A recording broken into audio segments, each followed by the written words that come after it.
南昆新大天府不但是国定的古迹，而且更是国家重要的民俗，具有双国家文化资产的身份。为了推展发扬宗教的艺术加文化传承，特别举办2021国家重要民俗南昆新大天府五府千岁进香旗艺阵演艺活动，16号上午热烈来登场，包括市长黄伟哲、文化部处长李连全。以及这位民意代表贵宾拢到场出席。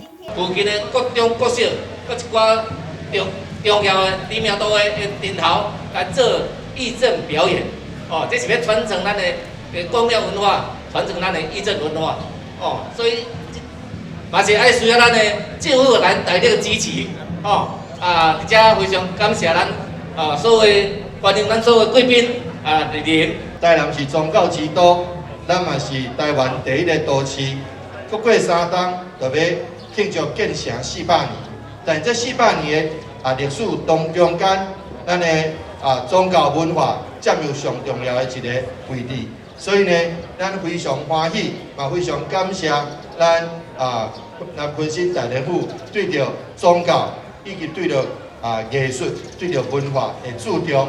加弘扬加发扬光大。我希望我们的代天府现在这个义政的文化呢，能够从国家民俗能够作为国际重要的民俗活动。第二个我们代天府目前已经在建立一个文化美术馆。那我承诺我会全力协助这个美术馆的兴建。让它成为南宁地区最重要的一个具有特色的文化美术馆。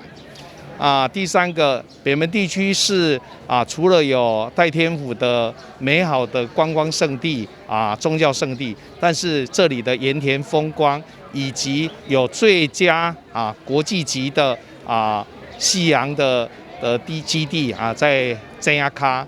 我希望这里也能够将来有一个国际旅游的胜地。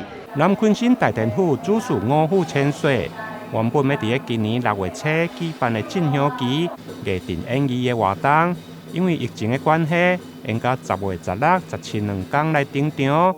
总共邀请21组的学校加特色的艺阵团体进行展演，并且配合线顶的直播呈现，并透过网络票选。颁发各种类的人气奖。在开幕当天，南昆新大天府当时嘛举办新册发表会，总共8大册，有文化系列台湾第一大照、台南府城巡礼回乡，以及走读、导览加艺术等装饰。台南新闻员跟采访报道。